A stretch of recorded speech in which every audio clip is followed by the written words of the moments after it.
35,000-ზე მეტ ადამიანს სახელმწიფო მეორე შანსს აძლევს. ახალი წლის პირველივე დღიდან სხვადასხვა სამართალდარღვევის გამო მოქალაქეებისთვის ჩამორთმეულ მართვის მოწმობებზე ფართო მასშტაბიანი ამნისტია ცხადდება. ამნისტია 2025 წლის 16 დეკემბრამდე წესების დარღვევის გამო ჩამორთმეულ მოწმობებს ეხება, რომლის მიხედვითაც 23,000-მდე მძღოლისთვის უფლების აღდგენის შესაძლებლობა იქმნება. პრემიერ-მინისტრის მიმართვის საფუძველზე შემუშავებული კანონპროექტი პარლამენტმა დაჩქარებული წესით მიიღო. დასვან მდგომარეობაში ავტომობილის მართვისთვის ან ავტოსაგზაო შემთხვევის დროს ადგილის მიტოვებისთვის შეჩერებული ქონათ ავტომობილის მართვის უფლება, მათ 1 თებერვლამდე 2026 წლის 1 თებერვლამდე ეტაპობრივად აღუდგებათ ეს უფლება. რაც შეეხება ნარკოტიკული საშუალებების მოხმარებისთვის, ასე ვთქვათ, დაჯარიმებულ პირებს, ვისაც შეზღუდული ქონათ მართვის უფლება, მათ დინამიური დასკვნის საფუძველზე მომსახურების სააგენტო ეტაპობრივად აღუდგათ მართვის უფლებას. ხოლო იმ პირებს, ვისაც ქონდათ დანაშაული ჩადენილი, საუბარია სისხლის სამართლის კოდექსის 260 მუხლის პირველ ნაწილსა და 273 მუხლზე, მათ პრობაციის ეროვნული სააგენტოს მუდმივმოქმედი კომისია დინამიური დასკვნის საფუძველზე მიმართვის შემთხვევაში აღუდგენთ მართვის უფლებას.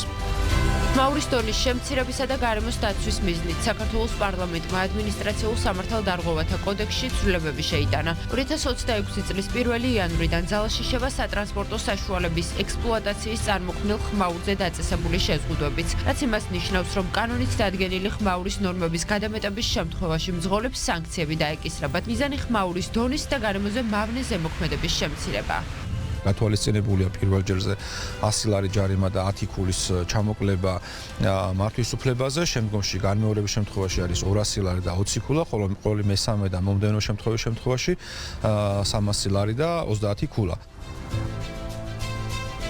ახალი ვალდებულებები უჩნდება ჩინაური ცხოველების მფლობელებსაც.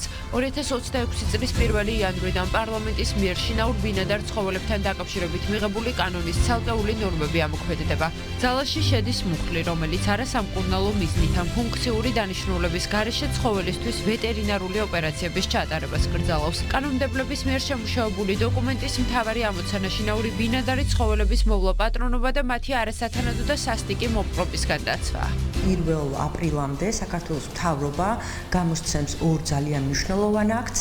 პირველი აქტი, რომელიც დაკავშირებული იქნება კონკრეტული ჯიშის ძაღლების გამრავლების საერთოდ მორატორიუმს, სწორედ იმ ჯიშის ძაღლების, რომელთა ჰიპერპოპულაცია ჩვენ ქვეყანაში შეიმჩნევა. მეორე აქტი, რომელიც განსაზღვრავს თითოეულ მუნიციპალიტეტში უსახკარო მიუსაფარი ცხოველების რეგისტრაციის და სტერილიზაცია კასტრაციის ერთიან პროგრამას. 26 წლის 1 ივლისიდან უკვე ჩაირთვება ვალდებულება მეპატრონეებისთვის, რომ დაარეგისტრირონ საკუთარი ცხოველები მას შემდეგ, რაც ერთიანი მონაცემთა ბაზა ამოქმედდება. იქნება გარკვეული ვალდებულებები რეგისტრაციასთან მიმართებით ეგრეთ წოდებულ მიმკედლებლებთან, რომლებიც ასევე ასე ვთქვათ, ძაღლის მეპატრონის რაღაც ფუნქციებს ითავსებენ და იმისთვის, რომ ცხოველი იყოს მიკვლევადი და კანონის ის მუხლები, რომელიც სანქციებთან და ჯარიმებთან არის დაკავშირებული და უნდა ამოქმედდეს 27 წლის 1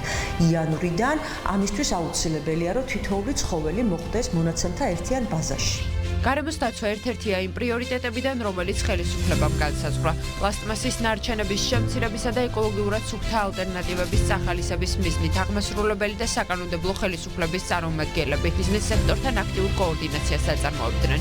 შედეგად 2026 წლის 1 იანვრიდან სურსათთან შეხებისთვის განკუთვნილი პლასტმასისგან დამზადებული გარკვეული პროდუქტების გამოყენება აიკრძალება. მოთხოვნის დარღვევა 1000 ლარიან ჯარიმას გამოიწვევს. განმეორებით შემთხვევაში კი ჯარიმის ოდენობა 2000 ლარით განისაზღვრება. ბიზნესთან კონსულტაციის შედეგად გადაწყდა, რომ მათ მიეცემათ 1 აპრილამდე ვადა იმისთვის, რომ უკვე შეძენილი პროდუქცია, ასე ვთქვათ, ამოწურონ და ამის შემდგომ უკვე, რა თქმა უნდა, ბევრად ჯანსაღი პროცესი დაიწყება, სადაც ამგვარი ყოველდღიური მოხმარების პლასტიკი, EPS-ში შემცველი პლასტიკი ეტაპობრივად ჩანაცვლდება ჯანმრთელობისათვის აბსოლუტურად უსაფრთხო პროდუქციით. 2025 წელს საქართველოს მთავრობის მიმართვის საფუძველზე პარლამენტმა არაერთი ერთ-ერთი კანონის პროექტი დაამტკიცა. კანონპროექტების სია ვრცელი, თუმცა მიზანი ერთია. აღმასრულებელთა საკანონმდებლო ხელისუფლების კოორდინაციის შედეგად მიღებულმა გადაწყვეტილებებმა სხვადასხვა სფეროში პროცესები უნდა გააჯანსაღოს. ნამდვილი კანონი მისამოსმეთ მიღებულია. ახალი წლის ათვლას ქვეყანა ახალი რეალობით იწყებს. 1 იანვრიდან ეგრეთ წოდებული სამხრეთ ოსეთის ადმინისტრაციული ერთეული გაუქმდება და აღარ იარსებობს. ასევე უქმდება ბიზნეს ომბუდსმენის ინსტიტუტი და მის მოვალეობებს ეკონომიკის სამინისტრო გადაიბარებს. 2 მარტიდან კი სახელმწიფო აუდიტის სამსახურს გადაეცემა პერსონალურ მონაცემთა დაცვის სამსახურისა და ანტიკორუფციული ბიუროს ფუნქციები. არც ერთი მათგანი ცალკე უწყებად აღარ იარსებობს.